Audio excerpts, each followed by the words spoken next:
This week, in their meeting with us, we were allowed to take a good look at ourselves. We were reminded that we are made in the image and the likeness of God. And if that is true, there's some things we have to change that we've been thinking all along. We were given a whole new set of lenses with which to see the Word of God when we read it with a desire to understand what that love letter is all about. We were allowed to put ourselves, not talk about somebody else, like the sermon wasn't for this one or that one, but it was for us. We have gained such growth this week. I have gained such growth this week. My eyes have been opened. And God also used the tailors to help me to see the things that have been happening in my life were His call on my life to be a better person, to be more caring, more loving, more compassionate. Have you written a letter to yourself yet? We did that this week. We wrote a love letter to ourselves. And we weren't afraid to call ourselves beautiful because we are made in the image and the likeness of God. Amen. I pray that everyone here had an opportunity at least one night to join with the tailors to begin that new journey. You ever been in a race and you're running and you see the end in sight?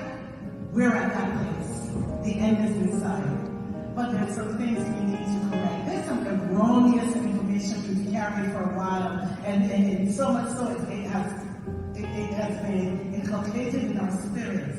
But we saw this week, it's okay to let go of that. And it is now time for us to see what God intends for us. What we need to chase after is love. Not houses, not cars, not clothes, not food. God said in Matthew 6:33, He'll provide all of that. So this week, our hearts have been opened to receive God as He desired to be received by us. And we want to say thank you to the Taylors for this.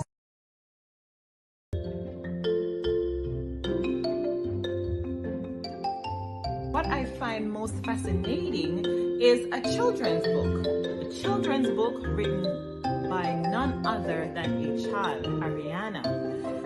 With this book, she talks about her journey to healing, and she wants to reach children with a desperate cry. To me, that is so mind-blowing because, again, as children, we are impacted in ways that we sometimes haven't dreamt of, right? Whether it's, we were muzzled as children, whether we were not hugged, we were not loved, whatever those situations are, and we did not deal with them. And guess what happened? We grew up to adults and we bleed out on the people around us. So if we can address these things as children, OMG, can you imagine what a beautiful world that would be?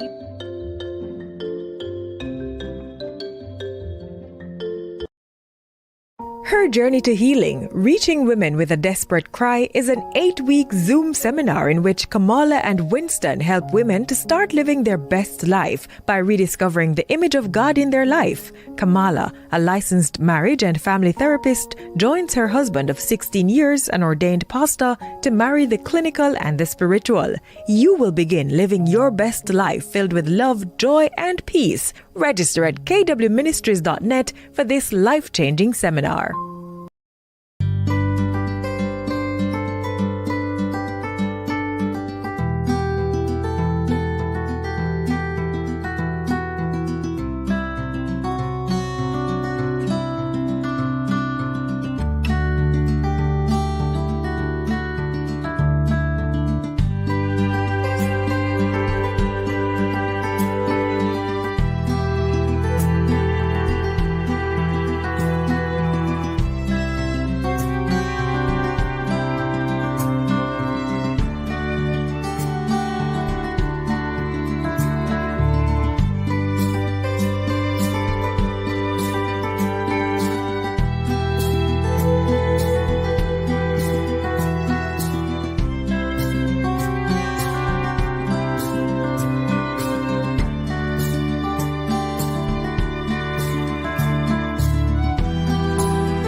God is patient. God is kind. God is long-suffering. God never fails.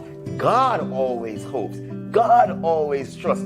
God always perseveres. God doesn't envy. God doesn't boast. God doesn't seek his own, but is always seeking what's best for you. God rejoices in the truth. That's right. God doesn't define love. God demonstrates love.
Hi, good evening, everyone. Thank you so very much for joining us on this evening. My name is Winston Taylor, And I'm Kamala Taylor. and we are so super excited that you could join us. Kamala, what are we doing here? What do we do here every Monday night? What are we doing? Well, first of all, our program, if you don't already know that, is Monday Night with KW.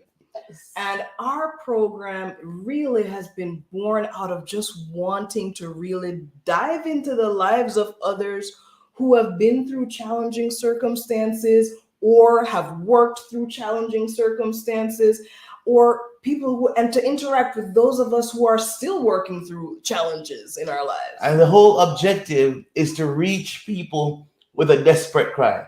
Tonight's program is really special because a desperate cry that many people have that I don't know that we talk about enough is retirement. What does it look like? Does that mean my life ends? And so we would love, love, love, love for you to join us in this conversation on tonight. Keep in mind that this program is born out of our own desperate cry. Kamala and I, as we struggled through life and struggled through marriage, we got to the point where we thought our marriage was going to end. And since God has helped us, and as we are on this journey to heal, we want to invite others to join us on this journey. Now, I say that every week, and it's really, really important that people get that the objective is for us all to go on a journey of healing. And I think that one of the things that has happened so far is that we've really been able to hear from so many others who have gone through different kinds of circumstances. We've been on a journey through divorce. We've been on a journey through grad school. We've been on a journey through, we've been on a journey through grief. We've been on a journey through. Where Alicia's brother, Mhm. who is an engineer, a chemical engineer, designed a product to share with the world because her daughter has really super bad sensitive skin. Yeah. So we've been through all kinds of different journeys here. And how we started A journey and through where grief. we're going. That was a good one with Kathy. Yeah. It sure was. Yeah. And where we're going and where we want for everyone to go with us, like you said, is to recognize, one, if you're going through something hard right now, you're not alone. Right. And two, we can learn from each other as we go through different parts of our life stories. Now, last week we had a great discussion with Dr. Reed, a therapist, and we talked with her about a journey through grief, and through therapy rather, and she wrote two amazing books that we weren't able to give away because no one participated last week. We saw you on, but all we see on here are numbers. In order for us to know you're here, like Brother Glenn is giving his daughter a shout out. Good night, my son and my daughter. Oh yeah, he gave me a shout out too. We need you to communicate with us. Ask our guest questions. Be a part of the conversation, and that way, by the end of the program, Anna Kay will get you in the runnings for to win. And so tonight, what we want to do is still give away these two books. From my eyes, stories and reflections for men and women. This is for you, and this is by Dr. Novia Reed, soon to be Dr. Novia Reed. So we want to still give those away. I can tell you now, Brother Glenn is in the running because he has already started in the discussion. Before we bring our guest in tonight, I'd like to highlight a product. I'm just going to push one tonight, Kamala. And the one that I'd like to really push tonight out of our store is the Journey to Healing, Reaching People with a Desperate Cry, 8 Coping Skills to Heal. 8 Coping Skills to Heal. This book was written by no other person than Kamala Glenn Taylor, licensed marriage and family. Oh, yes, that's her sitting right beside me. Licensed marriage and family therapy. And this book is actually having your own therapist with you. It's actually having your own therapist with you. Actually, that's what this book really is. It's a workbook. And all it does, it affirms you. It affirms you and challenges you to think differently. So Kamala, go ahead. So I want us to think about it this way. So it would be really great if life gave us a guidebook. to lead us through I like that. challenges, lead us through struggles, and to kind of teach us how to cope along the way. The truth is, life did not come with a prepackaged guidebook when we started out. We have learned a lot of things along the way.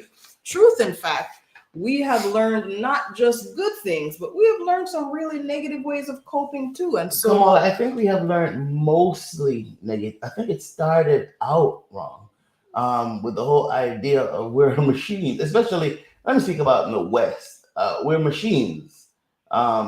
So from a product perspective, we're machines created to just work. And that's one of the things. And I'm really excited about our guest tonight because one of the things she did, and we'll talk, or she'll tell us more. One of the things that she did was she walked away from lots of money and lots of stress for probably more stress in the classroom, but where she was giving back, where she was preparing, where she was educating. And so I want to ask her how she made those decisions as she prepared for retirement tonight. And so I'm really excited about that. And so I think we started out wrong with the idea that we're machines. And we're just there to produce. And so, and the second thing is religion. So that, I mean, we just started out wrong all kinds of way, in that most of us believe that our God is some being to be pleased, to be I'm trying to find the right word, because we want to please God, but no, that was the right word. He's some being to be pleased, and so we have to perform tricks, like like how we have pets. We have to perform tricks. One of the things I love about Zach, and I think all three of our kids were like this, and maybe your kids were like this too. Zach will be counting. No, let me use a real one. Zach was playing the C scale, and he was doing it really, really, really well. And I decided I want to show him off I want to show him off on Facebook. And so I turned on the camera, and as soon as I turned on the camera, that little booger would not do it anymore. And as soon as I turned off the camera, he did it again. He's like, I'm not gonna do no tricks for you, brother. I mean, I'm your son. I'm not your toy. And many of us, we view God from that perspective, where we have to perform for him. And if we don't perform for him, then we won't please him. When actually, God just wants to be pleased by our everyday lives. And so, Kamala, I wanted to ask you something about one of the chapters you wrote here, or one of the discussions you have here. One of the and it's number 14, and it's rest. It's you talked about come and rest. 5, I mean, I'm sorry, come and rest. Sleep hygiene is the way to go, right? And what I want for you to do is I'm just gonna ask you about one don't and one do, and you just tell us real quick why that's important. Okay. You said don't exercise within an hour of going to bed. That's an interesting one to start with, because the exercise serves two purposes. It both helps us to rest, and it also can take away from our rest if not done in the proper way. And so the recommendation in terms of not exercising within an hour of going into bed has a lot to do with that adrenaline rush that we get. See, I'm smart. You sure you were on the ball? And so if we do that within an hour of going to bed, what we're actually doing is kind of pumping our body up. And so it's going to be more difficult for us to get rest in that kind of time space and time period. The flip side to don't exercise within an hour of going to bed is that you should regularly exercise. All right, wonderful. Let me ask you one about the do's. Keep the bedroom dark enough to facilitate sleep. Okay, this one is actually one of my favorite ones. So one would think, right? Well, no, maybe I shouldn't start that way. Our eyes don't know the difference between daylight, the phone light, the computer light, the TV light.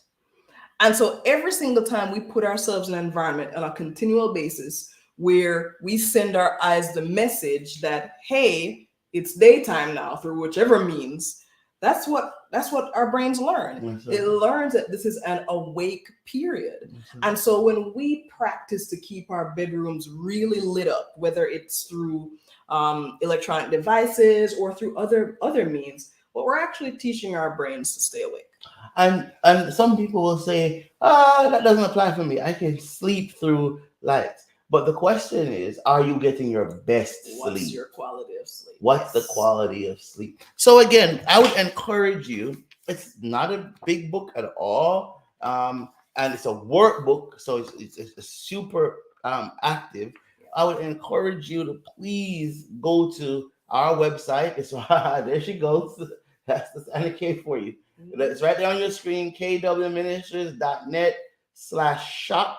kwministries.net/shop. And would you grab The Journey to Healing, Reaching People with a Desperate Cry, 8 Coping Skills to Heal. 8 Coping Skills to Heal. And while you're there, grab my daughter's book. This is our bestseller right now, guys. It is. You want to get it while you still can. It really is. Her teacher, Miss Marchani, her second grade teacher, former teacher, her second grade teacher, Miss Marchani, out of Maryland.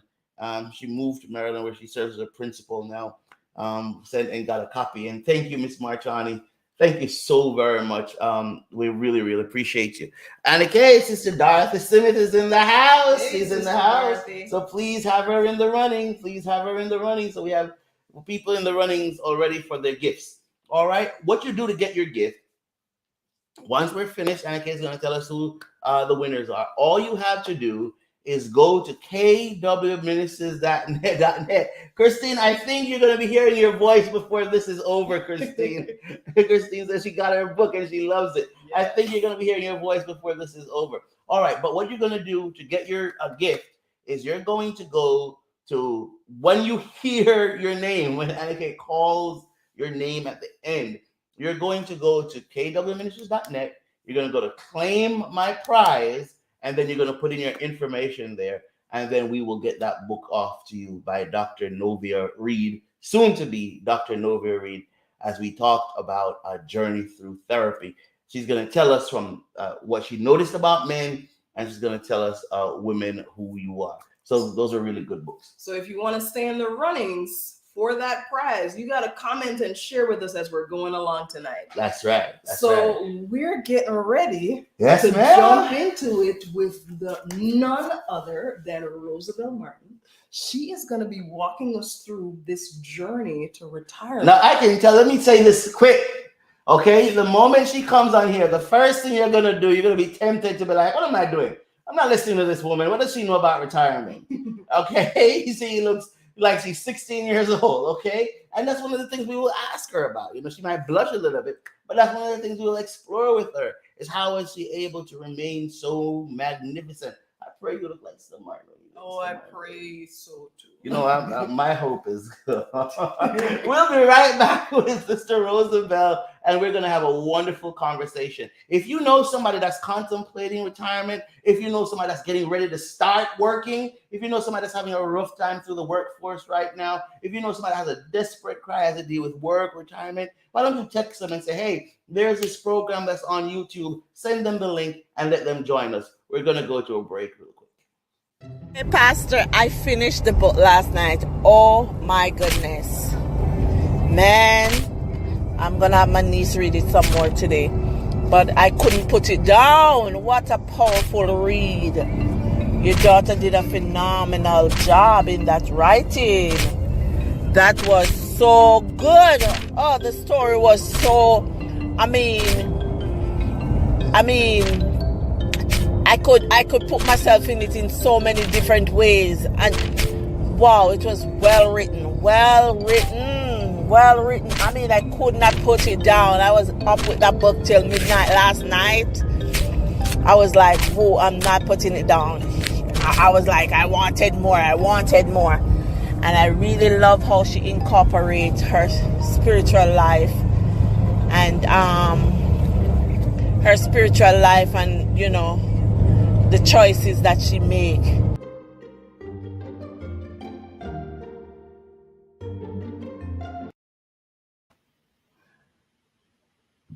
I am super excited tonight, Kamala, to have Sister Rosabel Martin in the house. I am too. I think we're gonna have such a great conversation.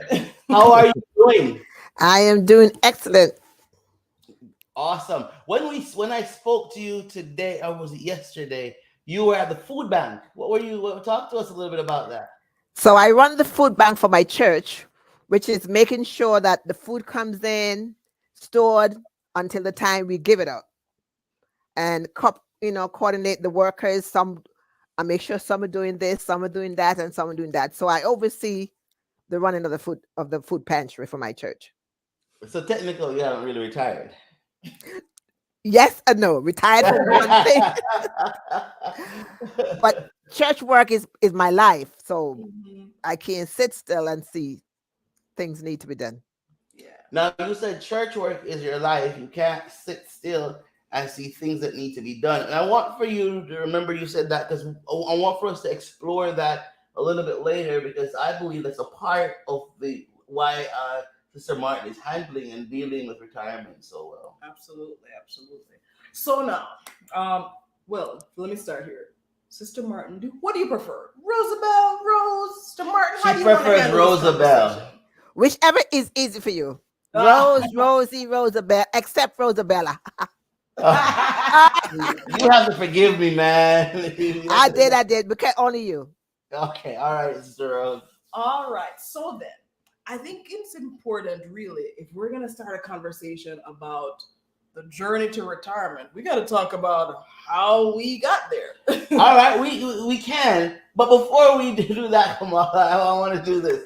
Okay, Sister Rose is getting ready to move to Florida. Yes. And I just want to clear this up now because let me tell you what your pastor does. He sneaks and watch, okay? He doesn't show himself when he's watching, so we don't know that he's there. He might be there. So I want to make sure we all have something clear. Is there a room in Florida for me? I have pastor, I was blessed with 8 brothers. I have 6 alive now. And they all are vying for the first one to come to put their name on a room. So I love you, Pastor, but you're gonna be in line. Well, and that's fine. I don't mind being in line. I just want to clear this up because I know he's out there watching me. So I want to be clear. I'm at least 3 persons in front of Pastor Baldeo, correct? My lips are sealed. You're a good woman. You're a good woman. You're a good woman. You're a good woman. All right, Sister Rose. Walk us through the beginnings. You've come this far to the stage of retirement. Where are you coming from? Yes. All right, so a little snapshot of my life. So I was born in Antigua, West Indies. I left high school pretty young, and I started teaching at 17. Wow. So I did that for a couple of years. Then I migrated, and I did a degree in mathematics. I majored in mathematics with some accounting classes. So when I finished school, I decided, what should I do? I was looking into teaching, but I didn't like the money at the time and different things. So I found myself in corporate America.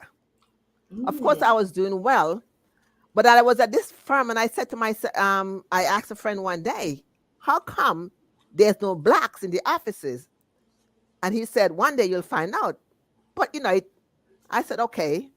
I was doing well. I had a good position. I would travel between offices. I would get a car to take me to Whippany, take me to Wall Street, take me different places for meetings.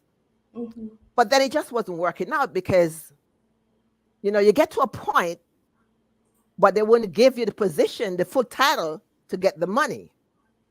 And after time, I just couldn't take it anymore. Mm-hmm. And I just see that corporate America was not for me. And I knew because of my math background, I could always go into teaching. Mm-hmm. So I went into teaching. Of course, so I was out of school a couple of years, working on Wall Street for nearly 15 to 20 years. So then I had to go back and do the teaching exam, which I did. And I went into math teaching and I loved it, but it was a challenge. Imagine you giving up something Mm-hmm. My salary was 55% of what I was making in corporate America. So that was a big challenge. Yeah. Thinking of you giving up a job and you're taking a new job only paying 55%. So at first I couldn't look at my salary. I couldn't look at the check. I couldn't look at it. For I sure. really couldn't look at it. I said, God, let me just pay my tithe. And my sister said, pay, with the house, because I already had the house. She said, whatever you can give me, just give me. Don't worry about it. But after time, it's just money. Peace of mind and happiness is much more than money. And I can tell anyone that, money will work for a time, but peace of mind, no money can buy that. Yeah. And so what do you say to someone right now who either one, they're getting ready to leave school, or they're in a job where they're making good money but it's driving them crazy? What do you say? What do you say to them? No money can buy peace of mind. No money. So you make the money for a while, but then you're not happy. And there's always going to be something there that's going to tell you this is not your right spot in life. This is not your right spot in life. Money does not make a man happy. Money is not you can't take a job for the money alone. Yeah. It has to be more than money. What helped you to be able, because sometimes when we're talking about things, we say hindsight is 20/20, right? So when we're looking back at something, it makes perfect sense.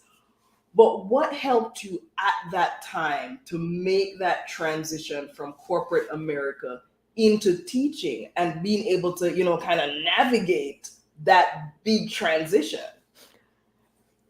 To the back of my mind all the time, I always thought I should go back to teaching because that's my love. Teaching math to students is something I always loved.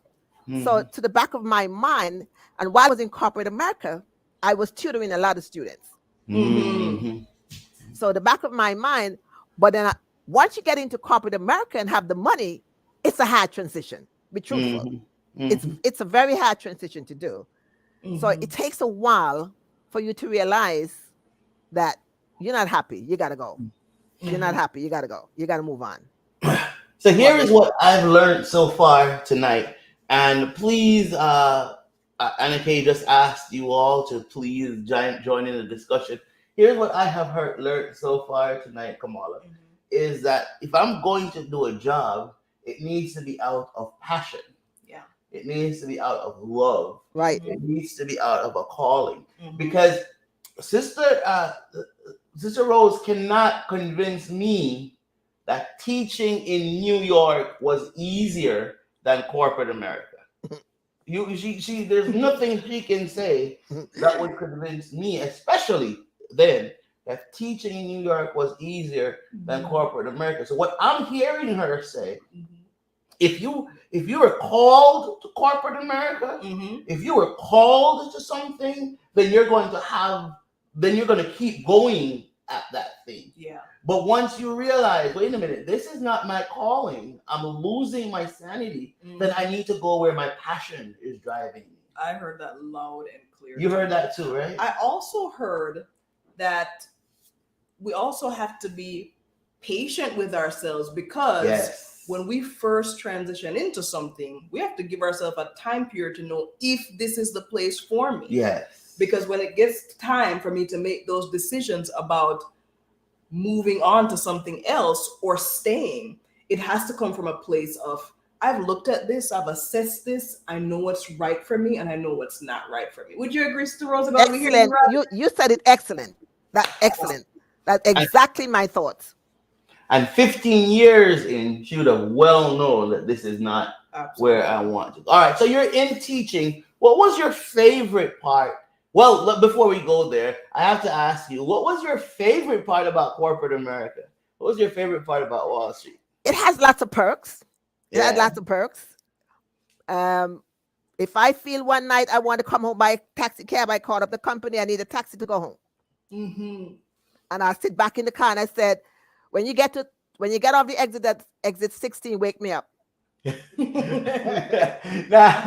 that sounds you like have a problem. LK over there rolling the laughter. And okay? then I'll tell you how to get to my house from there. So it has lots of perks. It does have lots of perks, but you know, long nights working sometimes, and well, it does have lots of perks, you know, but like everything else, you got to find yourself. And you have to have peace of mind. Of mind. And, and all the rides in a cab, in a limo, all the fancy buildings, none of that give you peace of mind. None of that. So kind of going off that. So when you made the transition to teaching, you are there now. What did it feel like to make the transition into this thing that you were so passionate about? Yes. There's nothing like when you teach a child. I teach, that's why online teaching wasn't for me. Because I like to look into a child's eye and I can tell if the child understands. Because my passion is math. Yeah. From a child, that's the only thing I could do in school. Don't tell me to write a paper. I'm not you, Kamal. I couldn't write a book. But I could sit all day and work math. So, see, and I'm not like you. I couldn't sit all day and work math. So what's 1 + 1? 11. I like that. So when I teach a child, and I could tell in the child's eye, I look in the child's eye, and I can tell if they understand. Yeah. If I see they don't get that, I say, okay, let's leave that. And I try a different method, because in math, there's so many different ways of teaching the same thing. So I will spin off from one to the other. And it's so funny because sometimes I never realized I was doing it. And then one AP said to me one day, you know, I'd really like to come to your class because I see how you go. You have one thing in the lesson, you're teaching it, you look at your kids, and then you're trying something else. And I said, I do? She said, yes. And I can tell because you look at your kids and you can tell if they're getting it. If they're not getting it, you don't care what you're writing your lesson. You're doing something else. And that's just my passion. I just love to see the twinkle in their eyes. I just love to see how they get it. So Sister Rose, you know, this is funny because our producer and myself, we were having this conversation just the other day. And let me be clear, the school system has lost a gem. The school system has lost a gem. I think that's the best word for me to say it. Because we were just talking about that, and the challenge with education, the challenge is that teachers are saying you have to do it this way. You must do it this way. And I think that the school system has lost a gem because you're saying, no, there are different ways. And what I want to do is to teach you how to think and how to figure this out. Christine just said, and I've got to piggyback on what she says. If I could Christine, you give me a little bit of liberty with what you said. Christine said, you saw the twinkle in their eyes. But I'm gonna tell you what I hear Christine saying. The twinkle in their eyes were more important to you than that 55% more salary on Wall Street. Would that be an accurate statement? Excellent. That's it. And the reason why I keep hammering that is because it's very important as a part of your preparation for retirement out there.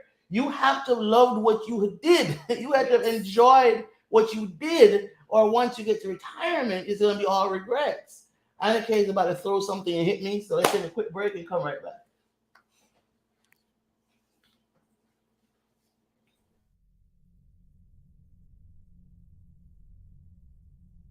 So anxious resistant. So remember there were 4 categories, right? So anxious resistant kids were on the opposite end of the spectrum. They didn't have a lot of self-confidence. They really clung to their caregivers, whether it's parents. When I say caregivers, I mean parents, grandparents, just people in their lives who were, really part of that initial bonding experience. For these kids, they tended to have really exaggerated emotional reactions to stuff, but they also kept the distance from their peers. How did this translate into adulthood?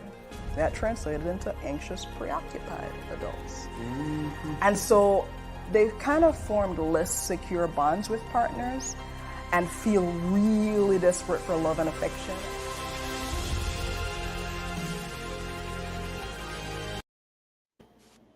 All right, so welcome back. If you are just joining us, we have been you missed a good conversation. We have been having this great conversation with Rosabel Martin, making our way through the journey to retirement. We've been talking about the career that she had previously. We've been talking about the transition she made into teaching, which was a career that she loved and shone in.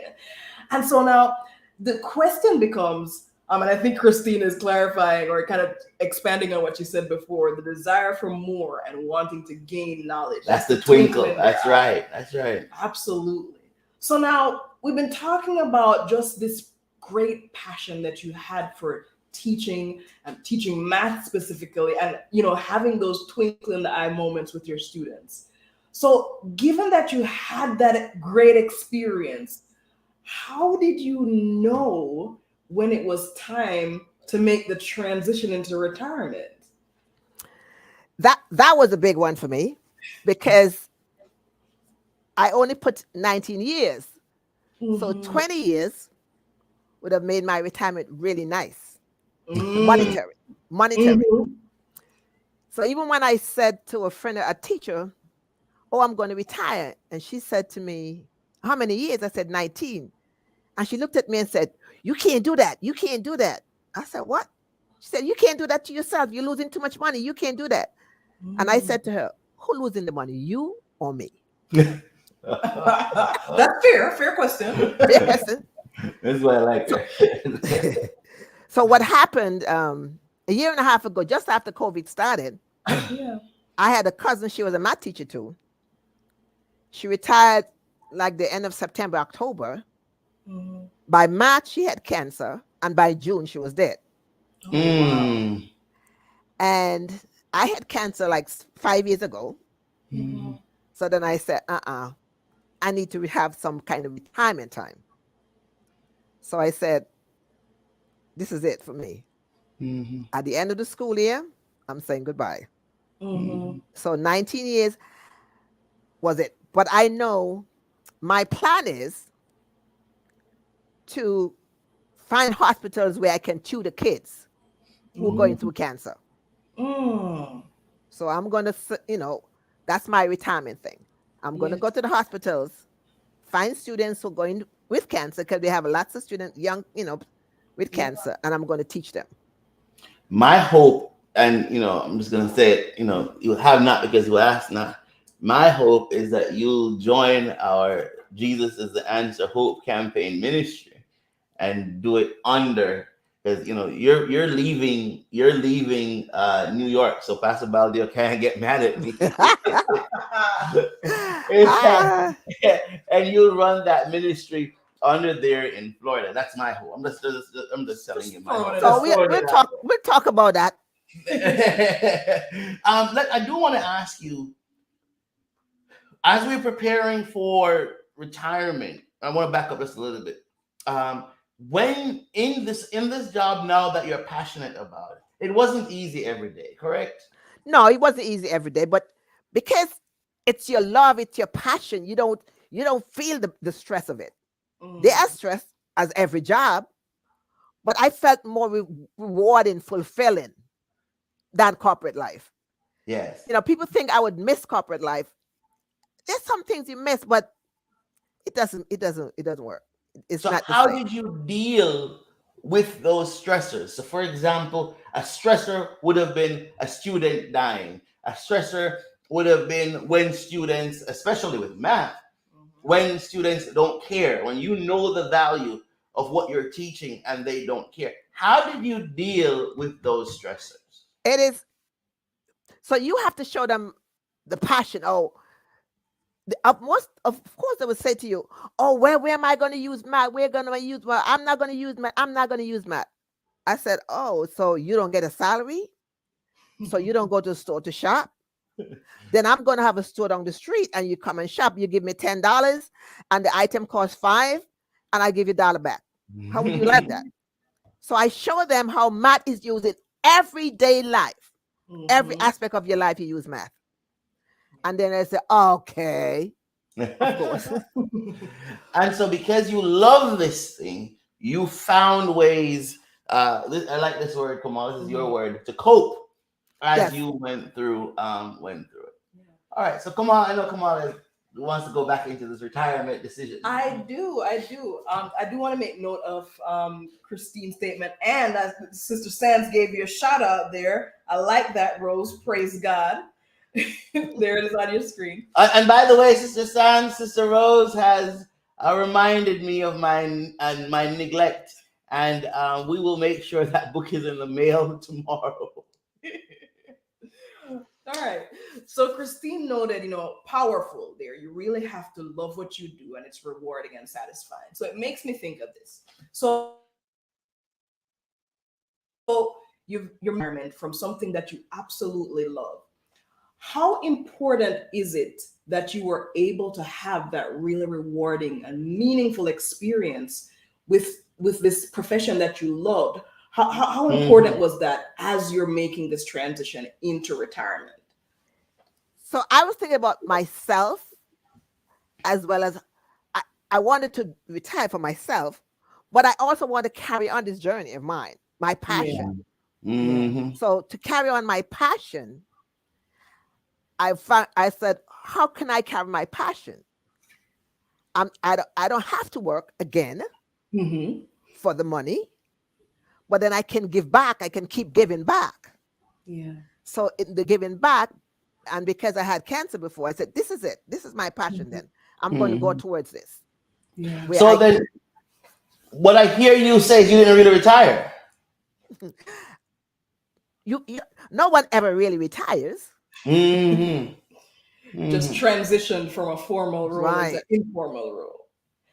Can I ask you this? How different do you imagine that retirement would have been for you if you had never left corporate America and pursued what you were passionate about? I'm excited about that question.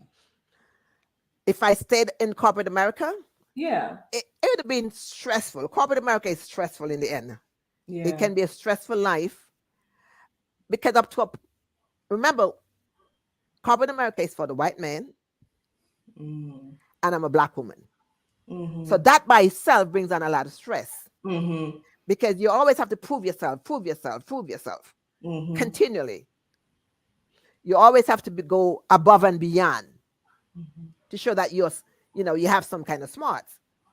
So corporate America is challenging, and looking back, I don't think I would have stayed much longer. The stress it brings to you when you see where you're held back is very stressful to your mind.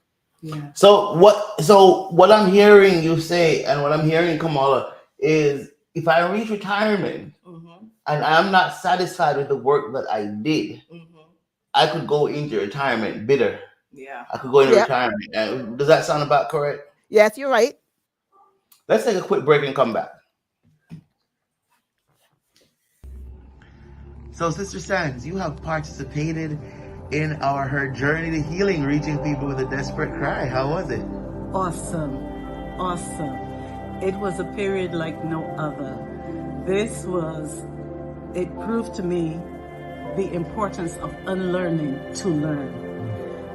It was very enlightening, very burden releasing, and accepting oneself the way one was created, the way God intended for one to live.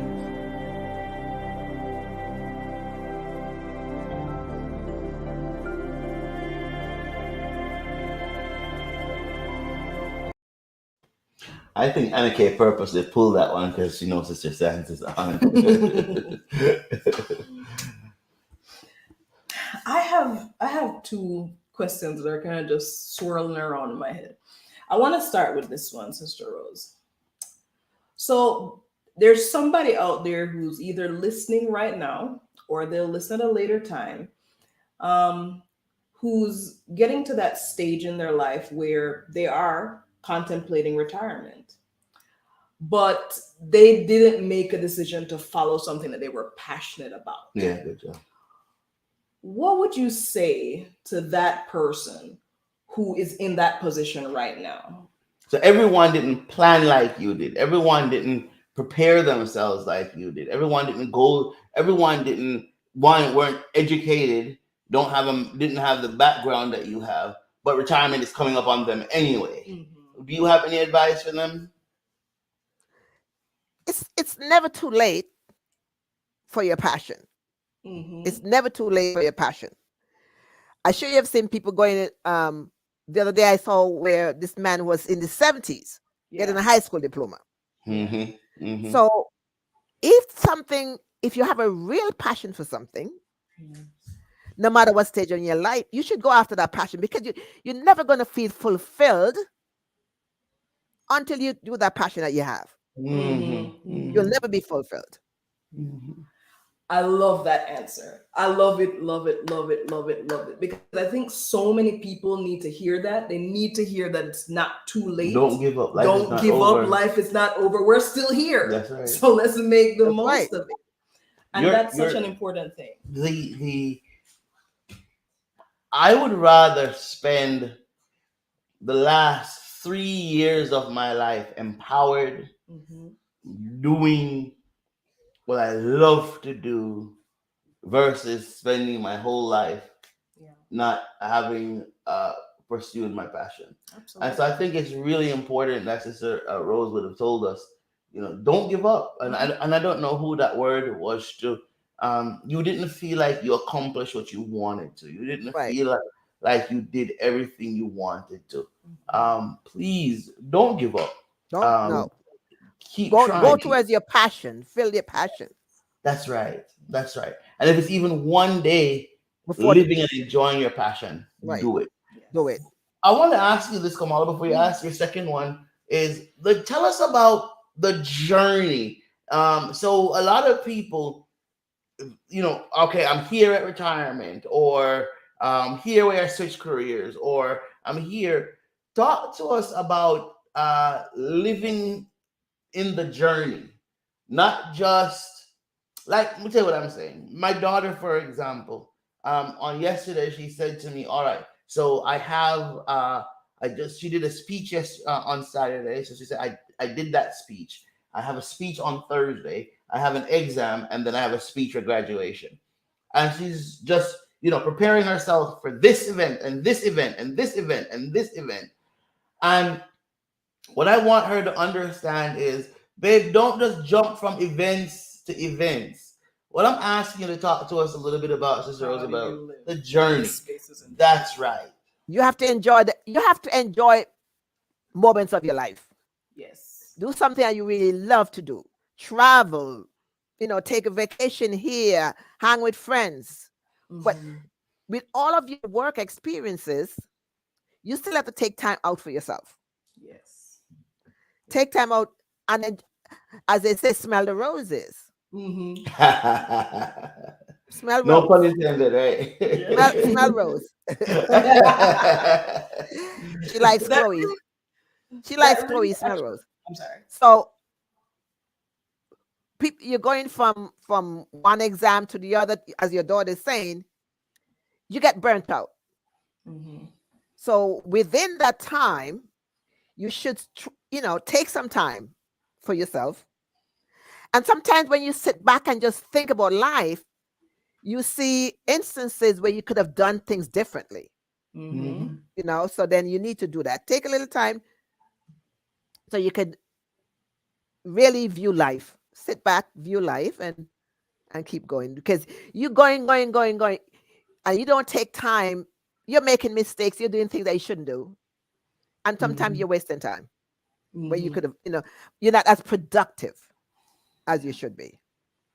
Here's what I heard you say, and I'm one of the most, when I passed it in Fort Lauderdale, Sister Martin, one of the worst scenes for me, and I was actually Christine's pastor for a while. One of the worst scenes for me was, we had a member who he worked really, really, really hard. And he worked really hard. And he worked in a freezer. and his hands were swollen, his feet were swollen, and he just worked, and he was saving all his monies to send home, all his monies to send home, all his monies to send home. And I think he went home in his 80s. What you just said was, no, that's not life. You can't That's do not that. life. As you're in your career, enjoy the journey. Don't just save up to go buy that big house. You're about to enjoy your Florida home, but you would have enjoyed your journey before you ever got. See, you haven't even left. You have your house in Florida. You haven't even left New York yet. That's right. So you would have enjoyed that journey to get there instead of just trying to think about the destination. Yeah. Because life is a journey. Right. Life is a journey. Right. So along life's journey, you have to take time to enjoy moments. Yes. You can't just go look towards the end because you might never get there. But along the way, take time to enjoy moments. Yeah. That's right. That's right. And I Take see my time to dad is commenting, just kind of echoing what you said. That it's important to smell the roses as you go along. If you don't, you might never get the chance to do so later in life. That's right. That's right. That's right. That's right. Now, in your discussion, you kind of answered my second question, so it's okay if we move on from it. Because what I'm really curious about now, in the beginning, we started off by talking about, your work in the food pantry, kind of maintaining and running that. And so what that tells me is that your faith has played a role in your life throughout all of this. Tell us a little bit how your faith has helped you to make these decisions, helped you to make these transitions, and how it's helping you now as you help you to decide to retire. Yeah.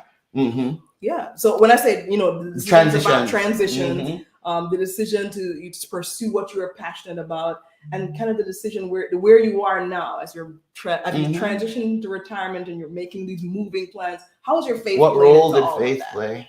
So I grew up in a large family. My parents Adventist, so my mother was very active in the church. So then we became very active in the church. So as a child, we were active in the church, and she taught us how to develop faith in God.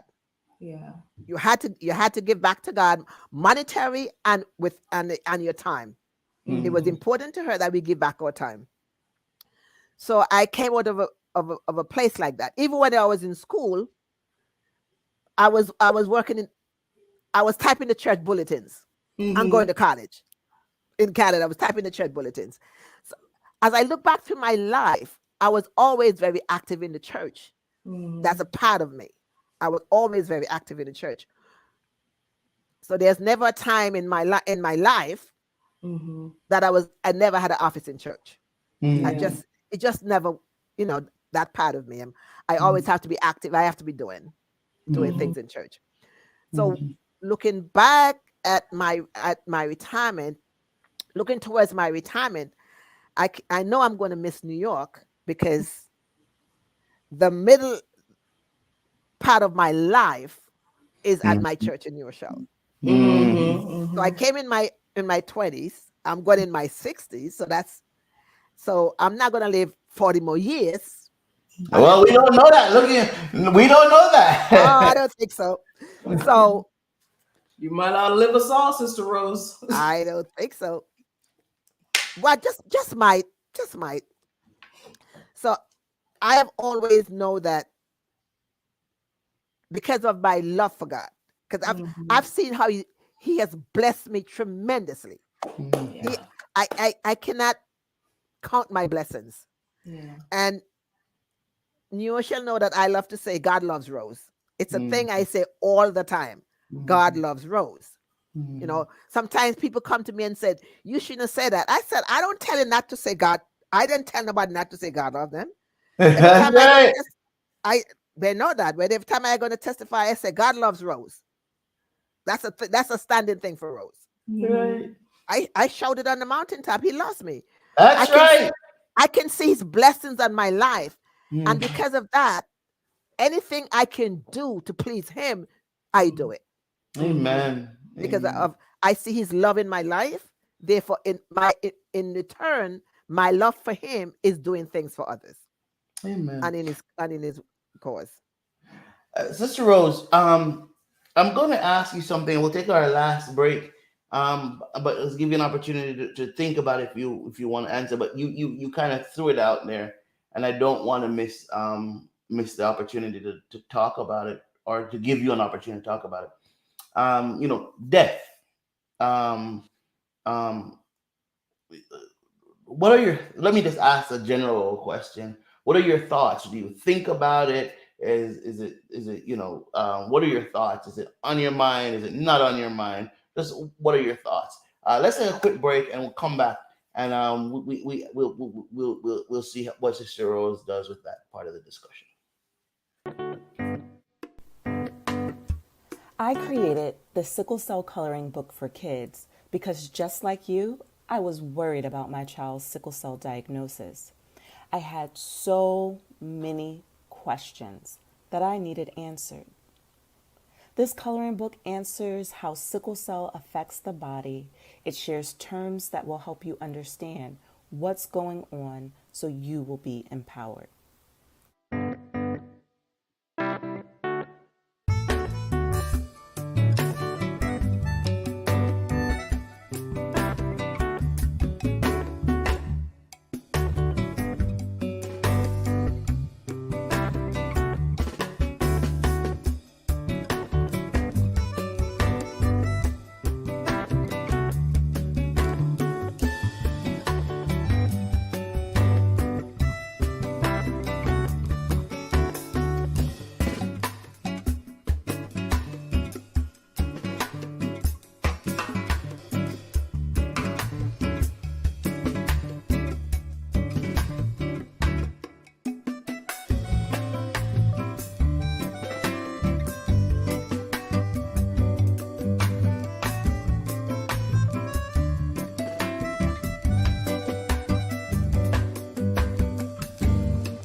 Sister Rose, talk to us about that. How do you think about how? Talk to us about that.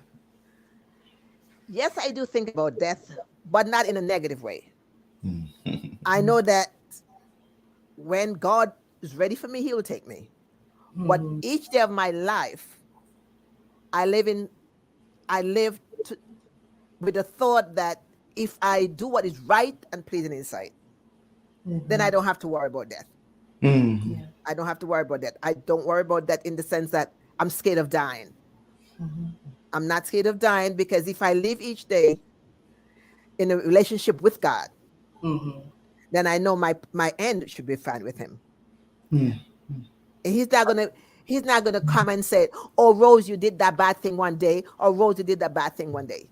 He's gonna think of my overall life, what I did for him, how I loved him, how I expressed my love of him to others. And that's how he's gonna judge me by. And I know if I remain true and faithful to him, I shouldn't be scared of dying. I shouldn't be scared of death.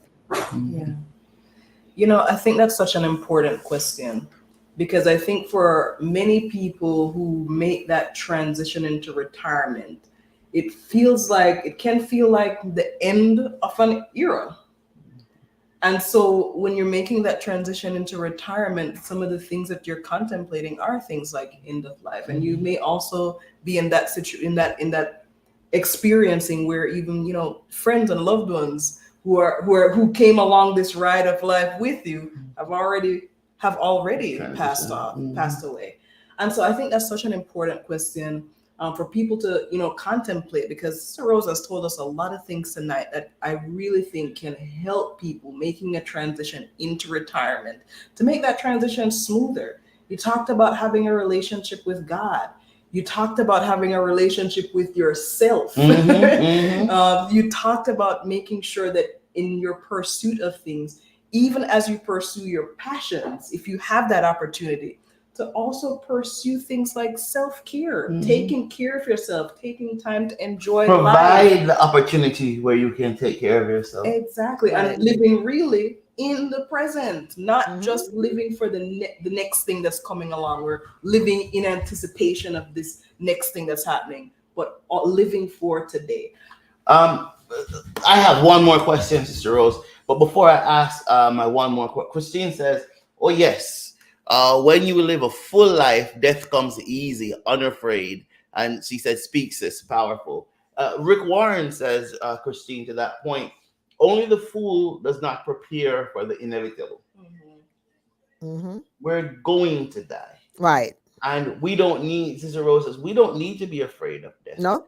That's why our faith. That's Right. why she walks around and she says, God loves me. So she doesn't have to be afraid of death at all. Thank you, Sister Rose. As you can see, as every week, the hour just zooped on by. But Sister Rose, you got to answer one more question, and you're the one that said it. We didn't say it. You said you're going into your 60s. So what we want to ask you, what's the secret? What's the secret for looking? So I don't remember. How did I don't find out? worry.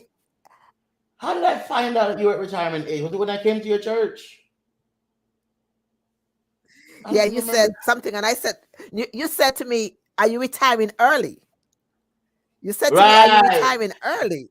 That's what happened. That's right. And That's I said, right. "Pastor, retiring early? I passed retirement age." All right, how did you do it? What? Tell us your secret. I want my wife to look like that when we. Oh, stop! She looks better than that. Tell me, what's the secret? No, Camilla, no.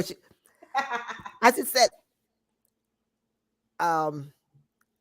I'm a passionate person. I mean, I would say things, but I say things and move on. I don't. If I want to say I don't like it today, I'm going to tell you straight up. But I don't dwell in it. I don't have envy. I don't hate anyone. If I have something to say to them, I say to them. I don't. No one can say I don't speak to them. Because why not? So I don't keep things in my mind towards anyone. Yeah. I try to do what's right. I try to help anyone I can.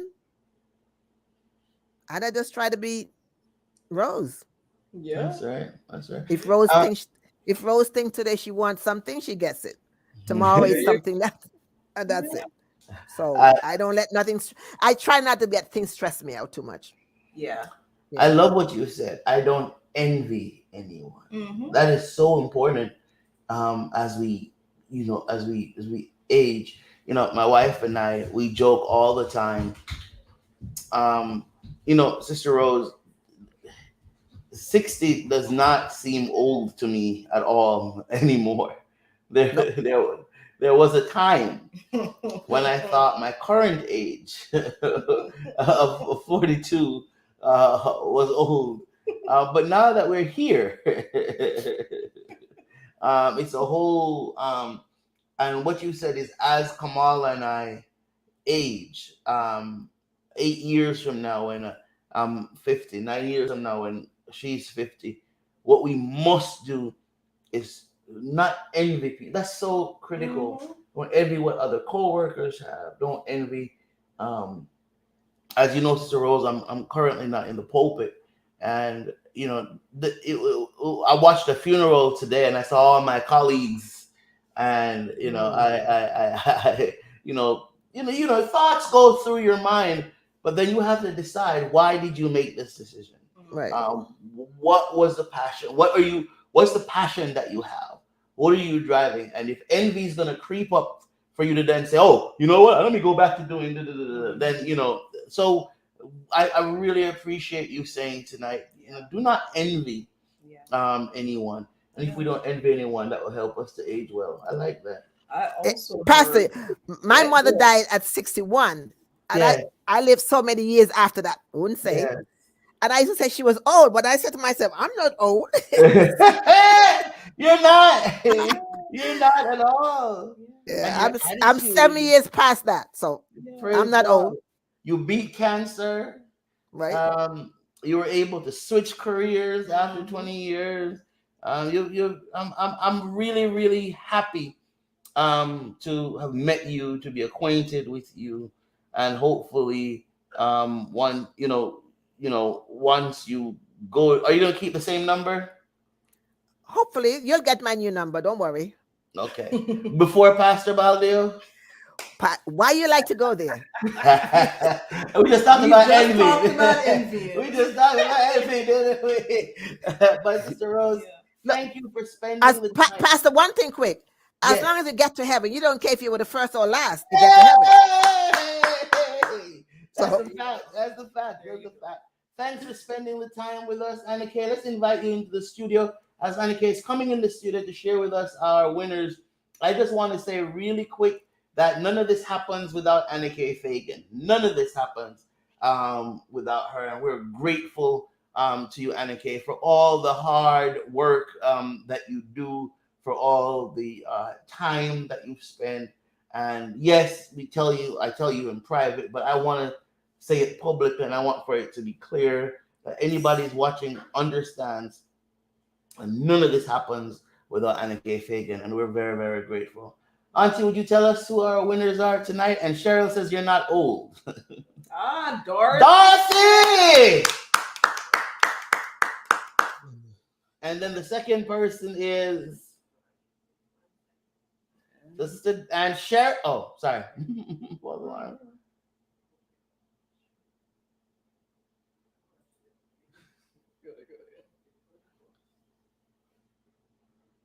Drum roll, please.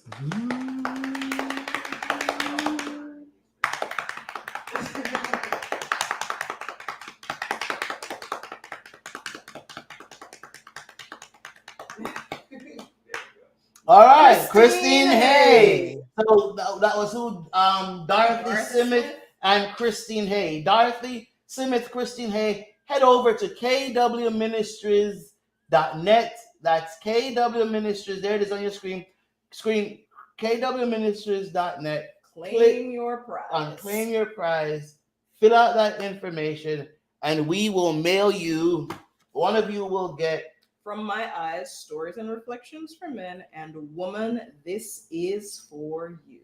So thank you so very much. Oh, and your code is Novia, Novia.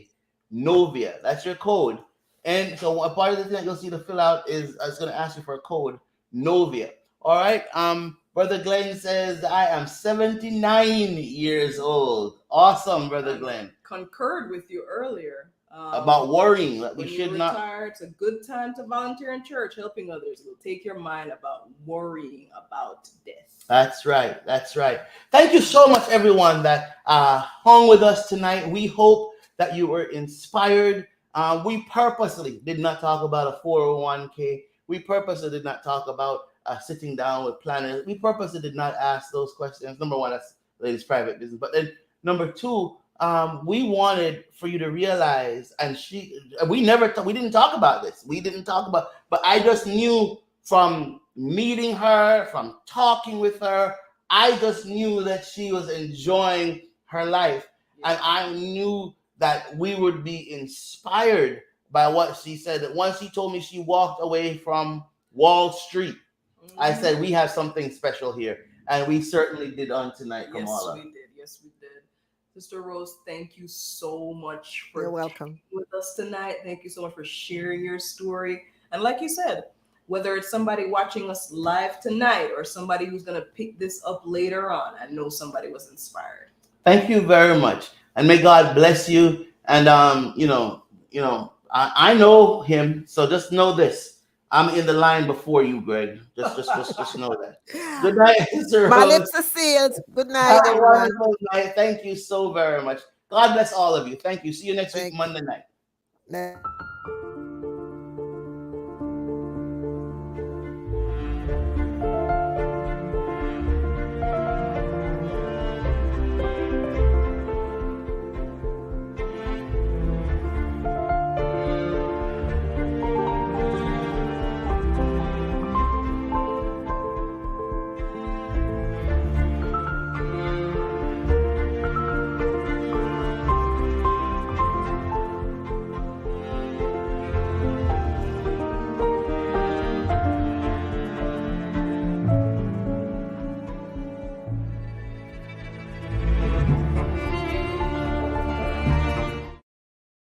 Did we over?